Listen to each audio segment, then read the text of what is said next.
Hey guys, this is Doc here, and I wanted to do a little bit different video this time. And it's I still haven't figured out how to put images inside of a video that I've shot.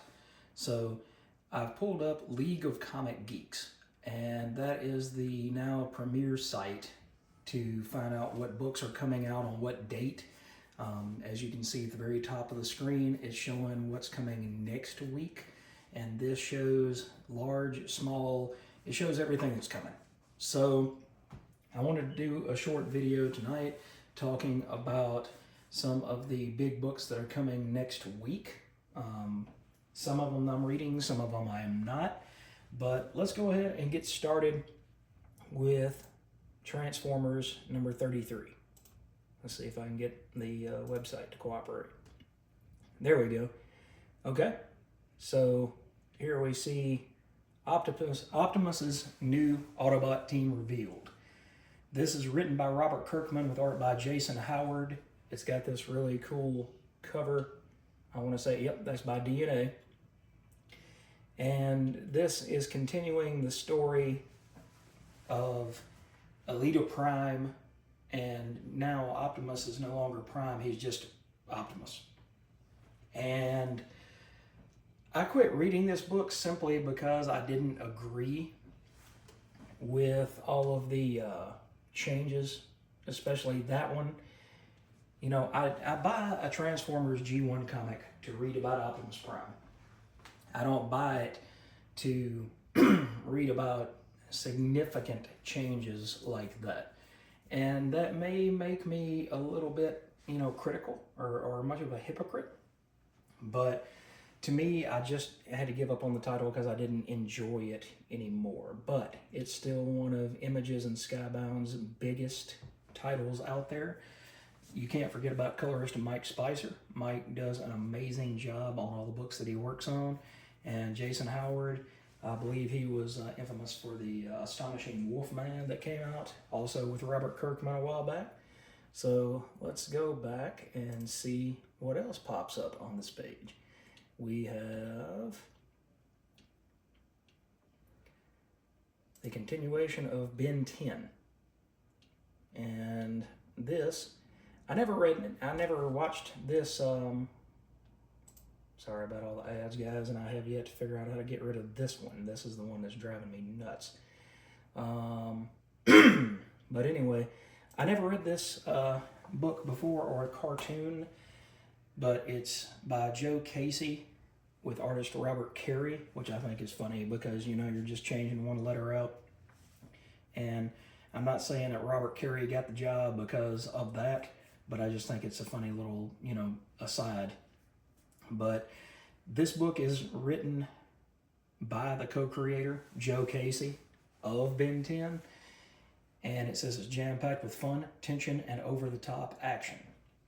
So, now in possession of a mysterious alien device, not only is young Ben Tennyson taking on a variety of strange otherworldly forms, but the United States Army has him on the run.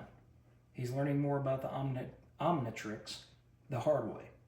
Also hot on Ben's trail is his grandfather Max, a man with his own set of secrets. And not to mention cousin Gwen, who isn't about to set out these adventures either. So I have heard really great things about this book. I've heard that it's just absolutely amazing, and that if you were a fan of the original series on Cartoon Network, that you can't miss it. Now, like I said, I'm not reading it, but if you guys grew up in that time when Ben 10 was on, apparently it was a huge animated series. All right, let's see what else we have as we scroll through here. One of my favorite new books is The Fury of Firestorm, and this is issue 3, and it's the search for Martin Stein. So I've mentioned this before that, oh boy, ads galore, folks. Excuse me. I've mentioned it before that this series kind of reminds me of the Andy Diggle and Enrique Breccia run on Swamp Thing back in, I believe, 2006. It has got the main hero, but he's separated from, the hero is separated from the man. And that's what's going on here in the Fury of Firestorm. But one thing that we haven't seen at all is we haven't seen where Professor Stein is. And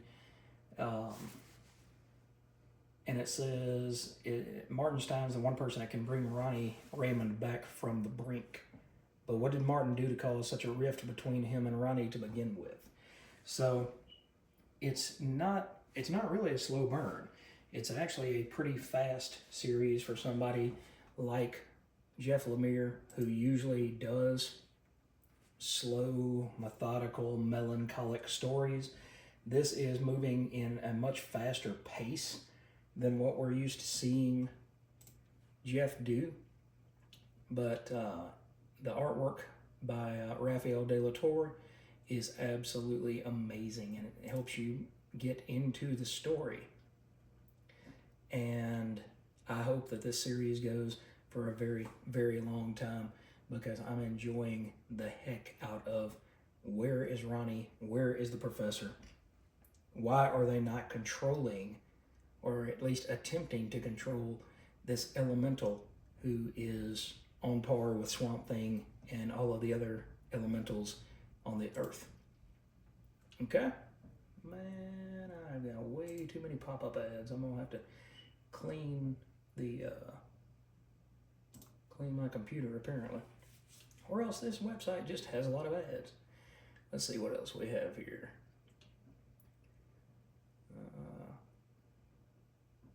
We have the continuation of Dork. We have the continuation of Emperor Aquaman, which I quit reading during the DC KO event. But we have the finale of the century from Marvel Comics.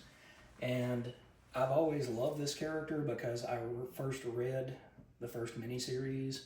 I believe it came out in 2000, so I was 18, guys. This was a long time ago. But I have really always enjoyed this character, and especially when written by Paul Jenkins, because it seems like it's an extension of himself. And through this series, he learned that his beloved watchdog was ill and could not be healed. And here you get the finale of this miniseries, where is he going to give in to becoming the Void full time? Is he going to, what is he going to do in order to stay heroic? And so it says here, the world's most dangerous hero faces his breaking point. New York is overrun by a terrifying crystalline entity, and only the Sentry, returning in full force alongside the FF, stands between the city and total annihilation. Can Bob Reynolds unlock the truth behind the crystal's impossible evolution before they consume everything in their path? And will the combined might of the Sentry and the FF and even the Hulk be enough to stop a threat that adapts to every attack? So this might be a little more traditional superhero fare than what the rest of the series has been. The rest of the series has been an exploration of Bob Reynolds as a child, hearing the story of Laika, who was the Russian cosmonaut dog, and they sent Laika to space without any intention of ever trying to bring her back home. And I mean, how painful must that be for you to love animals the way that Bob apparently does, and then see the destruction of such an innocent creature? How did that help build the Void part of him? I mean, we're going back almost to the origin of the hero himself. We're going pre-hero, but did seeing the damage done, the psychological damage done by not being able to save this innocent dog, did that create the Void within Bob Reynolds? I don't know, but we will find out next week in the conclusion of this miniseries. All right, guys, and I don't want to take up all night long, but let's see. Let's go one more.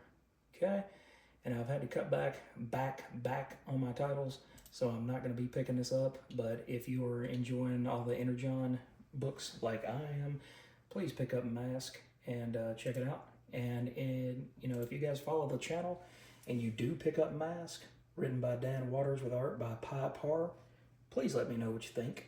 Let me know whether I missed out on something really, really great, or whether, the Energon Universe Season 2 might not be quite as solid as Season 1. See what else we have here. It always goes back to the top, by the way, on this website. And ads galore. See if I can find one more book worth looking at. All right, we've got the continuation of Mark Spears' Monsters that I quit reading. Looks like we get the finale of The Thing on the Doorstep. And this is the last issue, I believe. It's an adaptation by Simon Burks with Willie Roberts as the artist. And now you get to see the main character, Edward, has been put into the sanatorium. And his demeanor changes. And now we finally get to see the thing on the doorstep. Because it says nothing could prepare Daniel and his wife, Clara, to prepare them for the thing that knocks on their front door that evening. So this has been a very solid series. It brings you into the world of H.P. Lovecraft without dealing with Cthulhu and all of the larger pieces. It talks about those things. It talks about not the Necronomicon, but it talks about a lot of occult things. And in the meantime, you also get one heck of a story about two friends who are trying to survive all of this strangeness that one friend encounters when he steps into the world of the occult. Okay, and the last one we will look at is gonna be, let's see here, guys. There we go. Conan and Dragon Arrow issue number 2. And here we have Stefano Vietti and Luca Enoch as writers, and Lorenzo Nuti is the artist and colorist. And you still get some covers. Looks like this one is by Fernando Dagnino, but you do get some covers, I think, from Roberto De La Torre. And this just brings the Cimmerian another friend. Is he friend or foe? You learn very early on in this miniseries that he is friend. Now, he probably won't suffer any fools, so Conan needs to step himself up and watch, where he's going. But at the same time, you get to see these two otherworldly, strong, yet human characters as they face off against unimaginable threats. That's really the best way that I can put it.